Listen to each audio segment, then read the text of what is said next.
Wala magud ka ni trabaho diha aron malipay ka.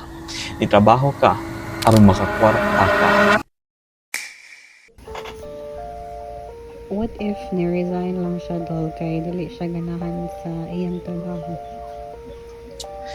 So kung dili na nimo gusto ang imong trabaho ron, edi mo balhin kag lain nga trabaho. Ana ra gyud na ka-simple. Kung wala pa ka kaybaw kung unsay gusto nimo nga trabaho, unya ka ng trabaho nimo karon, mao na nagbayad sa imong mga bills, kung kaya ra nimo antuson lang sa bahalag dili ka ganahan anang trabaho edi padayon kag kuha sa sweldo niya pagtigom og maayo.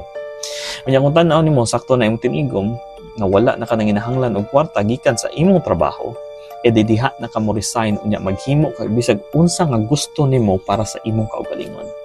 Pero mao ni masulti nako nimo. Wala magud ka ni trabaho diha aron malipay ka. Diba? Ni trabaho ka aron makakwarta ka. Ayaw na ninyo kalimting ang mindset. Nga wala mo ni trabaho aron malipay mo sa trabaho. Ni trabaho ka aron makakwarta ka diha aron naa kay pangbayad sa imong bills. Karon mangutana mo unsaon man ako para malipay ko. E di ka ng kwarta nga imong nadawat gikan sa trabaho nga dili ka ganahan, diha na nimo gastuson sa mga butang nga makahatag nimo kalipay.